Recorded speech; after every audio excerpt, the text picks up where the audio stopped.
Welcome to episode 198 of the Muck Podcast, a member of the Odd Pods Media Network. Listen in as we discuss the dark and sometimes weird true stories in American politics. I'm Tina Adamio. And I'm Magnum P.I.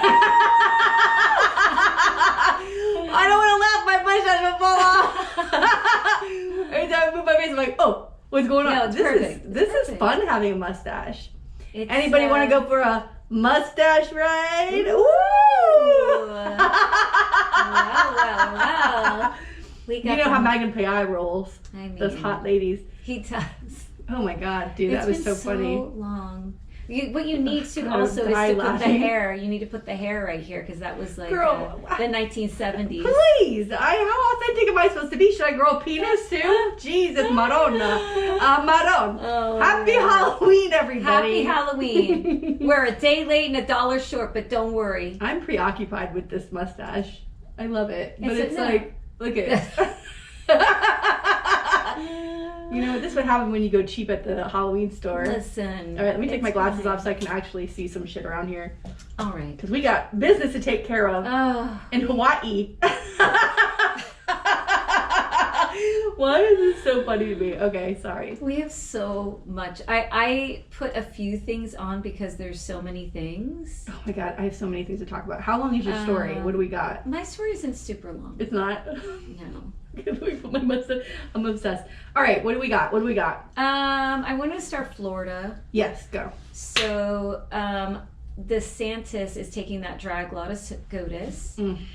So just a reminder for those of you that may not remember or may not be familiar with Florida, a U.S. district judge enacted a preliminary injunction to block the enforcement of this drag law. So DeSantis tried to put this drag law that, like, you know, kids can't be present during drag shows, and we know that there are different types of drag shows. There's, you know, family-friendly version, and then there's, you know, more provocative versions, and it all started with Hamburger Mary's. And so Florida state officials are now attempting to stop that injunction. Right, because the judges are throwing it out because it's ridiculous. You can't say you're for parental rights and then tell parents they can't take their kids to a show. It doesn't like, make mind sense. your own fucking business. What the fuck? It's insane. It's insane. It's insane. So now he's gonna try to take a Supreme Court. Don't they have to accept whether they'll take the case or not? I mean, I don't know. And I don't think that they will. Case, they will not. I can't. Don't they have better things to do than to be bothered with drag race shows? I mean, they should be dealing with a couple of those judges. Oh, please. Thomas. Ooh! Did you see that loan he took out? I saw that loan. Yeah. Now they're doing investigations into these guys, and they're gonna keep finding all of this shit. And then what? Nothing. Well, nothing. Is it going to be SCOTUS from prison? Not unless Democrats get some sort of a majority. We're not going to get shit. Oh, gosh. The other DeSantis, okay. And another DeSantis thing that I saw, and I think you might have posted about it as well, is they are drafting a bill to prevent student-run clubs on college campuses. So any club that wants to deal with diversity, inclusion, social issues, i.e. political or social activism, they want to say you can't do this, which is a direct violation of the First Amendment. I've never seen a group like the Republicans that scream about their Constitution, but they only seem to care about the Second Amendment, but they don't care about any of the other amendments. It's outrageous to me. And well, they're already right now. They're stifling young people. Well, right now, if you have a pro-Palestine club on campus, you cannot exist. Can you imagine They've told that there's active ones at UF and USF, and the state education commissioner told them that you cannot have protests, anything anti-Israel, can't have it. If you say anything anti-Israel, you can't exist. That happened this week, like the last few days. Again, that's a violation of the First Amendment. It's insane. Yeah, so now it'll be a pushback back and forth. Also today, we're recording a little early, it's October 26th. Also today, did you see that he sent bombs and drones over to Israel?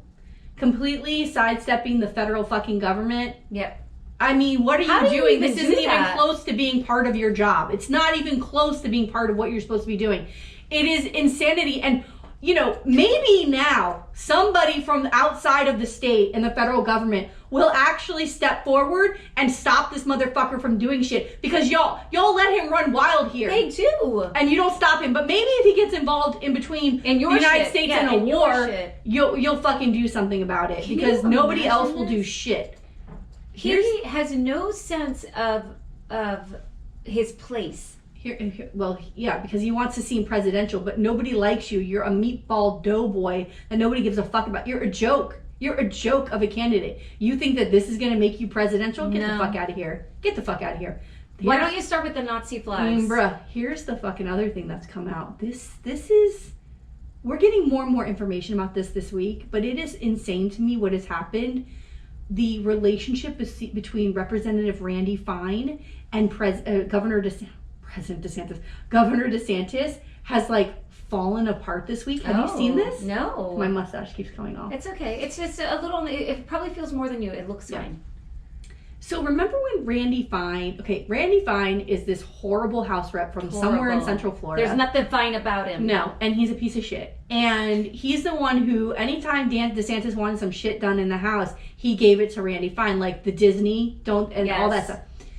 So he's his old do boy. Well, we can't figure out whether DeSantis his administration told Randy Fine to apply for the FAU president job, the Florida Atlantic University, or if Randy Fine said to DeSantis he wanted it because he's termed out. I don't think so. I can imagine this guy wanting to run a college. There's other things that he would do. Okay, so we don't know because anyway, his name was removed from the list this week. And when that publicly came out, all of a sudden Randy Fine's got a lot of shit to say about Ron DeSantis. Ooh. He's Jewish, Randy Fine. Remember he was at a synagogue and he demanded a gay rabbi get taken. Yes. And they threw him out of the synagogue. Mm-hmm. He all of a sudden has a lot to say about how DeSantis isn't really ever been there for the Jewish people in Florida. And he's not really about Israel. He's about his campaign and all this shit now. Maybe all this stuff that DeSantis is doing, this guy's like, what the hell are you doing? And maybe he sees that he's using Israel as a prop. Yeah, well, and now he's upset. Well, now he sees DeSantis. I mean, this guy's a dirtbag. But maybe that's the straw. Well, he's come out. He's now supporting Trump for president. I mean, are you serious? Oh God, it's so funny. But here's this tweet from Gary Fineout, or Jason Garcia, who's a journalist. But Gary Fineout, he's with I think Florida Politics anyway, or he's with Politico for Florida. Mm-hmm. So this is all we know because the governor's office won't say shit. So Randy Fine's the one talking, and so this is a part of the story from Gary Fineout. This is from the Florida Playbook. It says, Fine never avoided, this is quote, right? It's all from it. Fine never one to avoid a dust-up responded by saying that, yes, he applied for the FAU job, but only after the DeSantis administration asked him to, right? Because they want their person in there. Right. And even then, he said he was reluctant and waited a month before agreeing to it. Quote, I'm angry that I stupidly said I would do it, he said. I'm angry it didn't work out. It dragged out there and there was a lot of publicity around it. The governor couldn't get his own board of trustees to do what he wanted. Good luck with that mullahs of Iran, end quote. I don't know what that's referring to. A senior official close to the governor disputed this. He said, quote, Randy and multiple intermediaries went to the governor's office begging to get him the FAU job. They agreed to help, but it's no secret that the board of trustees wouldn't even consider him leadership, and everyone was eager to get rid of him in the legislature. I mean, that might be true. Yeah, that's true. That's definitely true. As soon as I hear the word begging, that's like a Trump thing. Woo! They're begging me for this. It's not true. Yeah, no way. It's not true. No way. I don't believe anything that comes out of DeSantis. I mean, I don't believe this guy Randy Fine, but I don't believe DeSantis more than I don't believe Randy Fine, if that makes sense. Anyway, it's just fun to see this all falling apart, and it also gives me hope that, I mean, I don't really have a lot of hope in the Republican legislature and the majority that we have here in Florida, but at the very least, maybe there will be some pushback on DeSantis, right? Because he's not doing well in the polls. We heard that there's disgruntled. They're turning on Randy Fine. He told him he can go fuck himself. So maybe that'll be something. I don't know. Here's the other thing I love this week so much is that in Georgia, we have now 3 people who are wrapped up in that Trump Georgia 2020 election interference, that were because that's the state where they were calling and going into people's houses and trying to get them to fucking do shit at the polls, whatever. 3 people, including Sidney Powell, it's shocking to me that this woman has pleaded guilty, but 3 of them pled guilty. But guess what? When they see that sentence, yeah, and by the way, when they see the years that they're facing, yeah, sorry, Trump, no one's given their life for your sorry ass. But P.S. Mark Meadows is now cooperating. Yup. Let me pull out my mustache like an evil laugh. Woo! Oh my God! Oh my God! For a deal, he's cooperating for a deal. But things aren't going fast enough for me. You know, like I want this all to be wrapped up before election. Yeah, no, you know what I mean? Same. Like I want him in a jail cell. But the best part too is as soon as they plead guilty, Trump's like, never met him, don't know him, never had anything to do with them, right? And the girl, 25 pictures of you together. That one lawyer who was one of his lawyers, Jenna Ellis, who was crying today, crying at the hearing, going, right? They showed a clip of her because I was like, I don't even remember this woman. Oh my God, that She's election, gross. she was on the news going, and what you'll hear on the fake news, and I was like, oh, bitch got something else to say now though, right? Woo! But that's not a fake jail, right, Jenna? That's not a fake jail that you're gonna be going to. Ooh. Oh, okay. What else? One thing that I loved this week was Maxwell Frost calling out Boebert for her stupid comment. And she basically said the church is supposed to direct the government. The government is not supposed to direct the church. I'm tired of the separation of church and state junk. She sounds like a petulant child. She is. And Frost sort of quips back, the junk being the Constitution and the Bill of Rights. And here we are again with these Republicans that are, they're constitutionalists and they're originalists and all of this, and they don't believe any of it. Right. They just want their way. Right. And it kind of goes in line with this new stupid Yahoo that they got for their speaker. Mike Johnson. Where'd they pull this fucking worm out from? Under what rock? What MAGA rock? Who back in 2016 said, we don't live in a democracy, but a biblical republic. Yeah. This is who they are putting. And I was texting with my friend Karen because she's like, oh my God. And it's like every time you think they can't go any further and they can't be any more crazy, they just keep doing it. The Republicans have had a chance after Trump to reel things back. They had an opportunity to reel things back, but instead they're going all in on crazy. They're going all in. They're putting all their chips in crazy. And it should be really disturbing that small majority of MAGA or minority of MAGA Republicans is now at the speaker level. Can you imagine that should be concerning to everyone. And also, don't ever fucking talk to me as a Republican that's in the House or the Senate right now, especially the House, and tell me oh, I don't support Trump. Oh, I'm not MAGA. You can't. Because look at what you're doing. Look at your speaker. And also, the clips of this guy that keep coming out. This guy's been in office and as a U.S. House member since 2017. He came in with Trump, right? He's one of those guys that came in with Trump. And the clips of him in hearings and the things that he's saying and blah, blah, blah, blah, whatever. People are going, can you believe it? This is who you put in charge? Don't be surprised. Yes, this is who they are. There are more people in the U.S. House and the Senate who think like this guy than you could ever imagine. Not to mention, don't go have a conversation with anybody on the U.S. Supreme Court right now. If you think that's outrageous, wait till you hear what the people sitting in the U.S. Supreme Court think. It's wild times, y'all. And if you are not registered to vote, if your friends and family are not registered to vote, if you think that you can sit this one out, you can't. You can't sit it out. We cannot. I thought that 2020 was the thing. It's getting worse. Yeah. It's getting worse. And if you can spend 20 minutes on TikTok scrolling through bullshit videos, go and register to vote online. And get your mail-in ballot. You don't have to get off the couch to vote. It's crazy. Well, the first day in office, guess what this guy has to deal with? A shooting in Maine. Yeah. Another fucking mass shooting. Yeah. And the worst part is today, this was yesterday on October, this happened on October 25th. So today on October 26th. He's still at large. Nobody knows where this fucking guy is. That's scary as fuck. And it's a smaller town. And he's a military dude. And it's a smaller town. And the fucking people that live in this town, locked down, right? It's a ghost town rolling through there. Nobody's opening their doors. Nobody's going out. It's crazy. And here's the worst part. The mental health issues that this man has had for years. The years. police knew who he was. He was in a mental health facility over the summer. He's hearing voices. He's been arrested before. But here's the fucking kicker, y'all. No red flag laws in Maine. That's what I have in my notes too. No red flags, which means if there's domestic violence, they don't take guns out of the house. Yep. If there's mental health issues, they don't take guns away from them. If they've ever been arrested or for anything like that or mental health, they can still get a gun permit. And you have someone who is suffering from mental health issues and you allow them access to military grade weapons. Yeah. It doesn't make sense. And I'm sorry that he has the mental health issues that he has, but he needs help. He doesn't need access to weapons. Yeah. He is not, at this point in his care, capable of making good decisions, obviously, with that kind of weapon. And now there's 15 people dead because of 22. 22 people dead because of it. 22. Go explain to their families why that motherfucker could get hands on a gun. And he went to he should never have had a fucking gun. That it was youth night at the bowling alley. Oh, for fuck's sake. Youth night at the bowling alley. You motherfuckers. You know? When will we ever fucking learn? When will we ever fucking learn? And how many times on this podcast have we talked about this?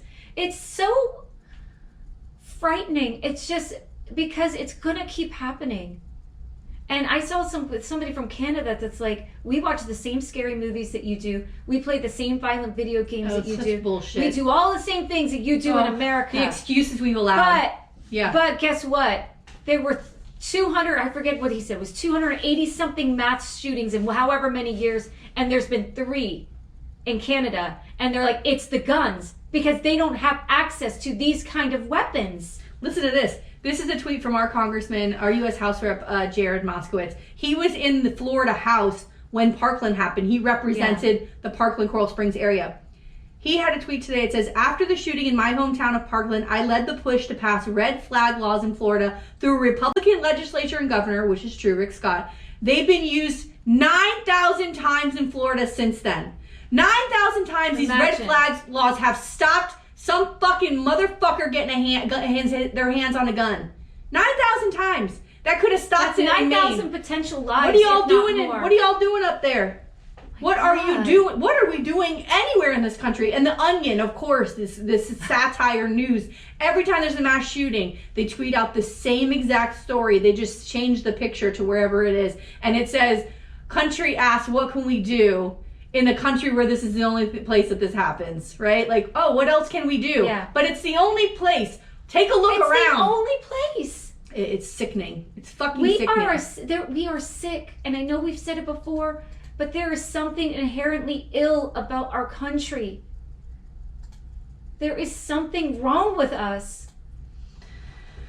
Whew. It's a really hard news day. It's been a hard news week. I mean... Well, Trump got fined with the gag order. They throw him in jail? $10,000. He doesn't have $10,000, ma'am. He doesn't have $10,000. Can they take his phone away? Yeah, he's not going to get that money. He doesn't have that money. Can he trade in the gold toilet he uses? I mean, this motherfucker, he keeps complaining about having to be in court up there. They're making me come here. Do you know that he doesn't have to be there? Did you know that? He doesn't have to be there. He's not required. No. This isn't a criminal case. This is his stupid fucking thing about his properties and shit. He's got a gaggle of lawyers. He doesn't have to. He's not required. But he's so upset. Yeah. That's because he doesn't want to go on the campaign trail. He's lazy as fuck. We know this. Oh, please. He's on that trail he's such a weirdo. I mean... These people applauding him. How do you look at this person? I can't. Also, you know...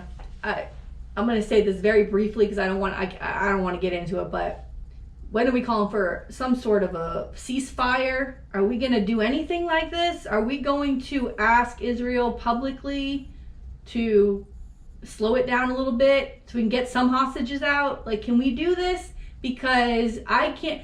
The guy who's the head of news at Al Jazeera, I don't know if you saw this, but his entire family was killed yesterday by Israel. His entire family that was in a safe house. His wife, his daughter, his son. This is a newsman. He's a journalist. What are we doing? It's all balls to the wall still. It's been 2 weeks of this.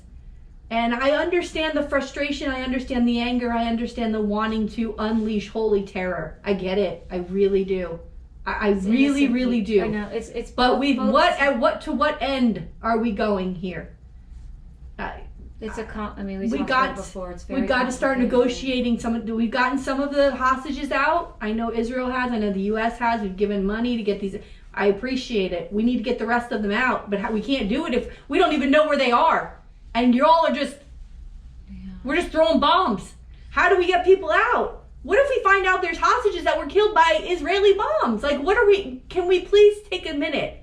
Can we please? And can Biden please take a minute to say something? Maybe he is behind closed doors. I know we got to show support in public. I appreciate it. But, like, can we please? It's devastating to see these pictures. I saw a picture of these kids dead on a table, and I couldn't even figure out what the fuck. My brain couldn't compute what I was looking at. I can't look at any of that. It was just covered in dust, dead kids. It looked like dolls. And I can't. And I felt the same way when I saw the pictures of everyone in Israel that was slaughtered there. Of course. You don't know what you're looking at. What are we looking at here? It's horrible. It's fucking horrible what's happening. I feel immensely for the Israeli people. Of course. There's so much anti-Semitism coming out from this. There's, and I think that we can be empathetic to both sides of the innocent people who are caught in the crossfire between this terrorist group of Hamas and the Israeli government. Like these are two forces fighting, but it's the innocent people of both of these countries that are suffering. And if both sides could just say, oh my God, we're both losing our own people. Like, let's stop. But this is hundreds of entire years. families being wiped out on both sides. It's terrible. It's terrible. To what end? And I don't know what it's like to be there, but it's got to be a moment of like, take a breath here, take a breath, and let's slow this down for a second. Let's slow it down for a second. The last thing I had. Did you have anything else? No. The last thing I had was I want to talk about Cindy. Oh, I was going to talk about Cindy at the end. Yes. Oh, okay. Let's do it up front. Yes. So a friend of the pod, and our friend in life, Cindy Polo. She's a former Florida House rep, and fucking hell of a fighter, hell of a representative. Amazing. She fought for that seat. Incredible woman. And she went through hell. Yeah. While she was there. Because she flipped a Republican seat, which they did not like. They don't like it. No. And anyway, she's now hosting like this daily, I guess you call it a podcast. It's like a 6 or 7 minute clips of a podcast.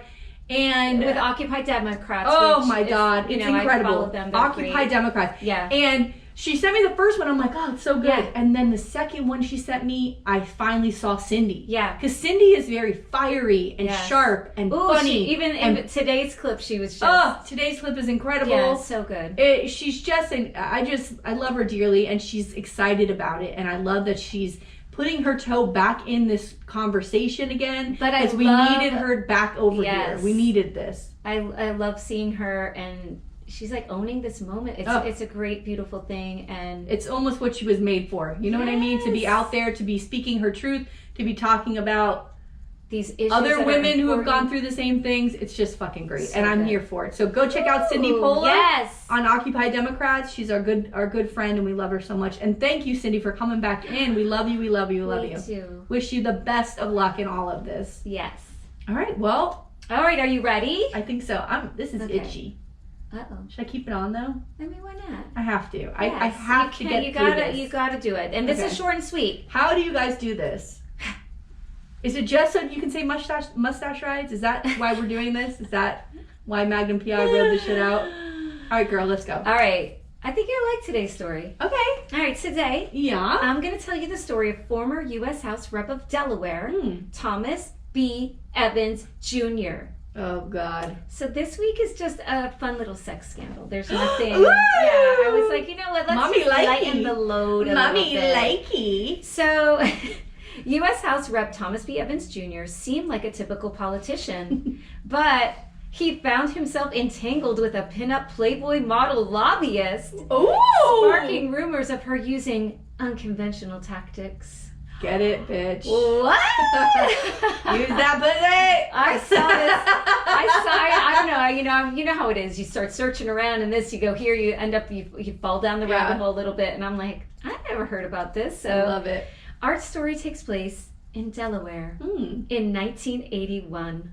So this is the height of debauchery. Oh my God. The height of debauchery. And the height of Magnum P.I. Yes, it's perfect. This is perfect. Sexy Magnum P.I. A little sexy story.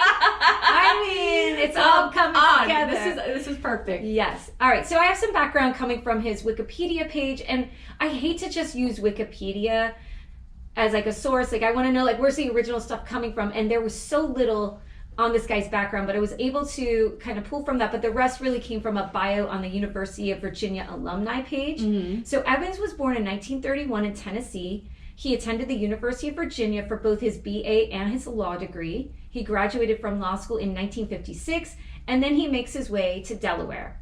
And from there, he worked for an insurance firm and joined the Delaware National Guard in 1956, and he seems to kind of jump into politics right away. His wiki bio notes that he was a clerk to the Chief Justice of the Delaware Supreme Court in 1955. He served as director of the Delaware State Development Department from 1969 to 1970, and he was a chief operating officer of the Republican National Committee from 1971 to 1973.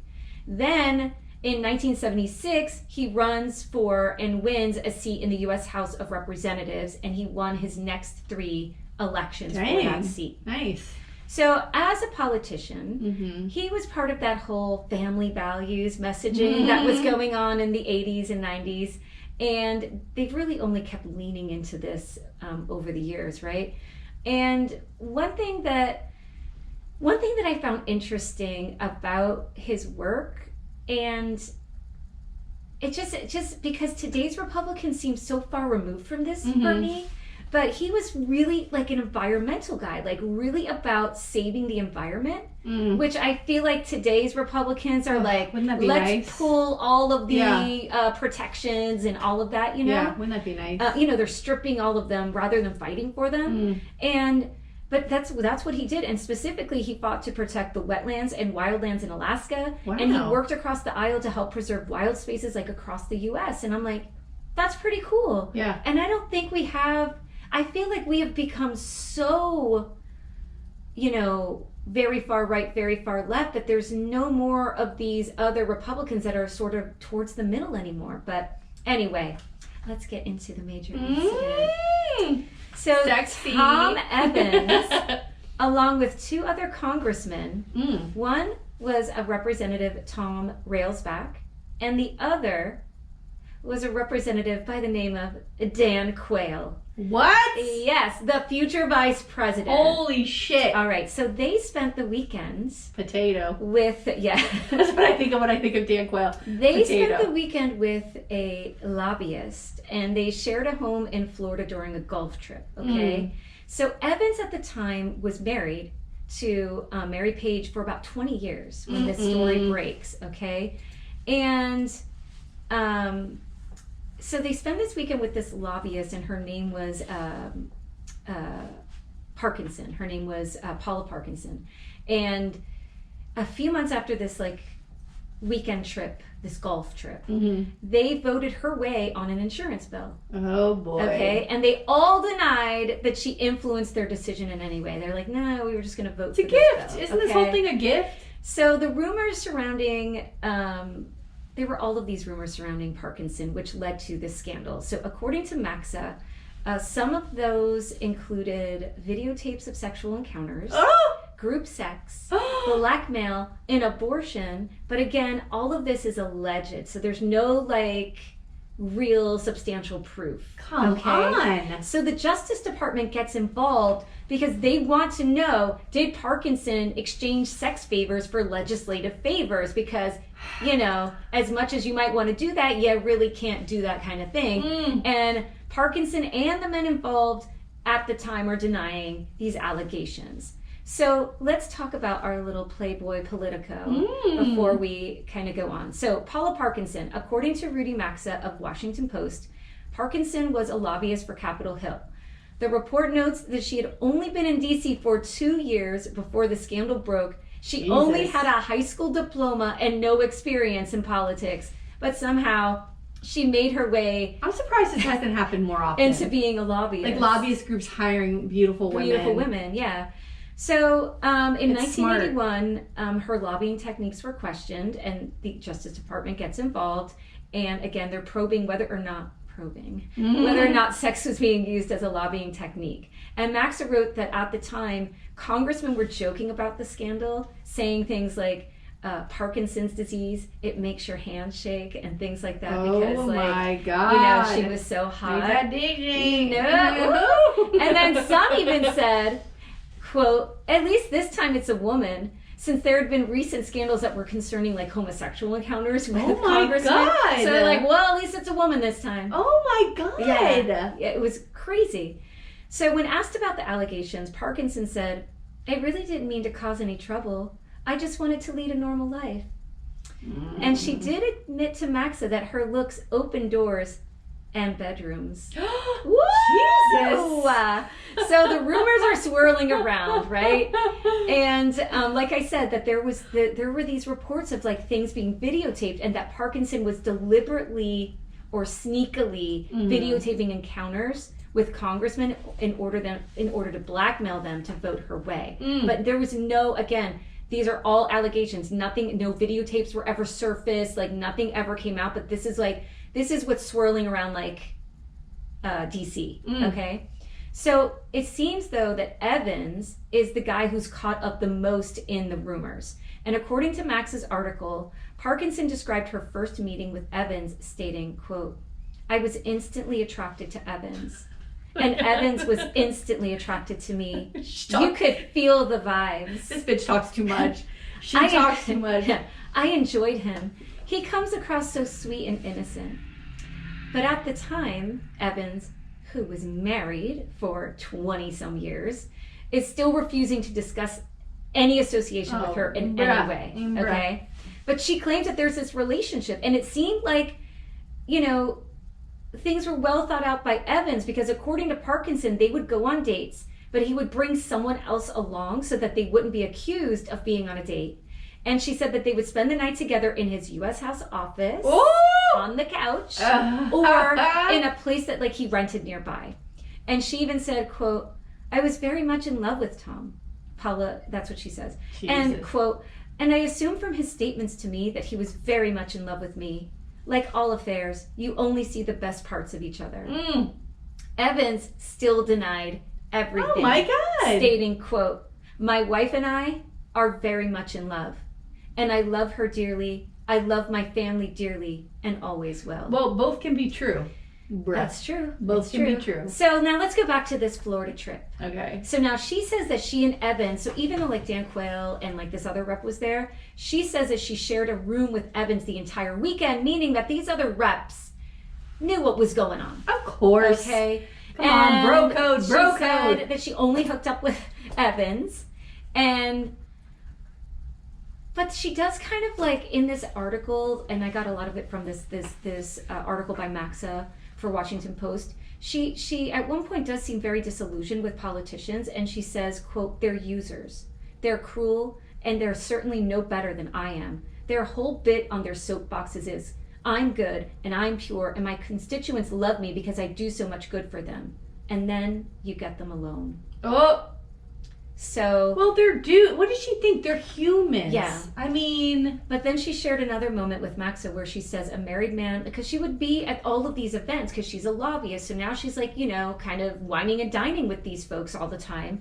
And she says a married congressman approached her at one of these events, whispered in her ear saying, quote, I'm going to spend the rest of my term trying to make love to you. And it's, she's like. I'm sure that still happens today. Right. But she was this beautiful woman, So she continues to see Evans, but according to the article, she also had a couple of one-night stands with other Republican politicians. Get it. And she admitted to videotaping one of them, but she says that like it wasn't like she secretly recorded. She's like, look, they're in this room. The camera was there because she was married, but she was kind of estranged from her husband and like whatever. So she has a camera over there and. But this is 1981. The camera's this fucking big. Yeah, so it's the size of a fucking refrigerator, basically. So the guy's like, ooh, and she's like, oh yeah, let's videotape and like just to have fun, like, and that guy was into it and he knew, and all of that, right? So it wasn't a secret thing, okay? And in the end, the Justice Department, they find nothing. Like, there's no concrete proof that she's Holy exchanging shit. favors. So again, like, this is just a scandal. There's nothing major, but I just thought it was a fun story. So some of the aftermath, while he didn't resign or anything, he did lose the next election that he ran for because, and a lot of people attributed it to this scandal. Of course. And then Girl. she poses for Playboy, and she makes a comment about how her looks open these doors. And then she, like, after that, she doesn't get much work in DC because, like, people are so freaked out. Meaning, like, these elected men don't want to be associated with her. Her interview does touch on Dan Quayle, where she allegedly said that he was flirting with her and wanted to, quote, make love to her. Ew. But it's a Playboy article, and I feel like, is she hamming it up for the Playboy article and the sexiness? What? I don't know. Ugh, and his response at the time was, that is just an absolute flat out falsehood. I had nothing to do with her down there. I had nothing to do with her before, and I had nothing to do with her afterwards. Except for that vote, though. And allegedly, his wife, Marilyn Quayle, had this to say, quote, anyone who knows Dan Quayle knows he'd rather play golf than have sex any day. Woo! Bitch, what? What? Oh no! Imagine this is your wife. Is your pussy okay, honey? Oh my god! Imagine this is your wife. Honey, no! He'd rather play golf. Anyone who knows him. So, like, no. yes, you're trying to help him, but baby, what's wrong? you know, but you're trying to bail her I'm trying to husband keep his out. mustache on, but I am in shock. You know what? I just think it's funny because it's like maybe he that is their dynamic, but maybe she's like, oh, I know, I'll say something to like show he doesn't like sex, but like what does it say about your relationship and your marriage and you? I mean, ew. But I mean, ew, that guy. Let me tell you something right now. If some motherfucker was like, I'm like, let's fuck, and they're like, I gotta go play golf, I would say, what's wrong? There's something wrong here. Wouldn't you be questioning like everything that's happening in your life? Wouldn't you be so upset if they'd rather play golf than butt? Yes. I mean, no. All right, so you told me you wanted water, and this is what happens. I'm chugging my water. I mean, what is wrong with Trini goes, me? let's get some water. Oh, okay. I need it. I'm parched, but meanwhile, it's making me choke to death. Oh my god. So. We're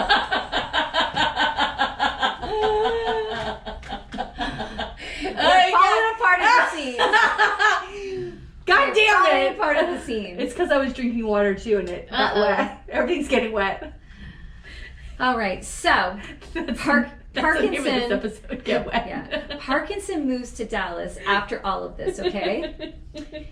And okay. And she ends up building and designing furniture for a little bit, and then primarily just like worked as a waitress. Because like she kind of like tanked her career. So some points of interest: her ex-husband apologized to the press for creating, quote, a sexual Frankenstein. What? And Parkinson. That's what he called her. What a dick. Years later, she comes out and names names. Oh, yes. She claimed to have had affairs with the following politicians. Please, give it to me. Representative Jack Kemp, Republican of New York. Oh, shit. He's a big name. Representative Guy Vander Jacht, Republican, Michigan. Tom Evans, of course, who we just talked about, Delaware. Tom Hagedorn, or Republican, Minnesota. Tom Railsback, Republican, Illinois. She likes those Toms. Yeah. She likes those Toms. Yeah. And she didn't name the last guy because he was single, and she's like, well, it wasn't scandalous. He was single, I was single, we were both free, like that's not a thing. But these other dudes, that's something different. Damn. So she names them. And then one article notes that she did become pregnant after one of these encounters and received $500 for an abortion from one of these reps. But she doesn't name which rep. You don't know what you want to name that baby daddy? No. Damn. So 2 years after the scandal, and after that lost election bid, Tom Evans's house burns down. And he and his wife decided to like rebuild their house and rebuild their lives. And in 1986, they were still together. And Mary, that's Tom's wife, had this to say: I wasn't about to be brought down by a tart. Maybe something bigger, something spiritual, but not that tart. Isn't it funny? Because that is such a typical response. The 80s, when there was a woman like this, she was the slut. Yes. And now, it's everybody gets taken down. Yes. Like, now, I don't know, it's not so much Me Too, it's as much like, we need to hold these guys responsible. Right. But it was so easy to just point at the woman. Right. Like, what's her name? Who took down that evangelical, what's that girl's name? Who took down Baker? Oh, I don't remember. Jessica Hahn. Oh, Jessica Hahn. Remember? Yes. And she was the secretary, and she was a slut. Meanwhile, he's over here getting busy. Maybe, yeah. You know what I mean? But yeah, and it's hard, and like, so their marriage, they did, you know, as far as it seems like, I mean, I didn't go all the way into their whole lives, but it seems like they were still together. But I like that, you know. Maybe something bigger, maybe something spiritual, but not that tart. That tart's not taking me down and not taking my marriage down. Isn't your husband cheating on you a spiritual problem? I mean, you know what I mean? Like, isn't that part of a problem of your marriage? Right. Well, I mean, but he still denied it. Oh, and so... What a dummy. But that's the story. That's my little story about Tom Evans and Paula Parkinson. So good. It's a cute little story, right? Excellent. All right, well... what are we going to do for episode 200? Like, what are we doing? Like, that's 2 weeks from now. What do you mean you don't know? I have no idea. What are we going to do? I don't know. Retrospective? We'll have to think. We'll have to put our thinking caps on. Oh, God. I have to think about it. I was saying it, so I thought you'd come up with something. I'll think. I'll come up with something. God. We'll figure it out. We'll figure it out. All right. Well, also, I wanted to say thank you for Senator Pizzo reached out to us today. God, he was listening to the Pizzo. episode that we mentioned him in last week. He's still on his tour. I got to tell you, I know we mentioned the tour last week. I see these pictures. It's amazing. That's what I was going to say. He's in these rooms with all these kids. Yeah. And I love it. And I'm here for it. And I want... God, he goes out to dinner. He had a meeting. I want these kids to rise up. He goes out to dinner with them. They're all laughing. They're eating dinner. It's what you want to see in a leader. It's like, it's the most incredible thing. It brings me so much joy and so much hope. In. It's incredible. He's tapping into the kids. I'm here for it. I'm here. You know what I'm saying? Oh, God damn it, Tina. Damn it. We got to get the youth vote is what I mean. Yeah, please. Get your heads out of the gutter. All right, My please. God. Also, happy Halloween. Oh, yeah. A day late. What's your costume?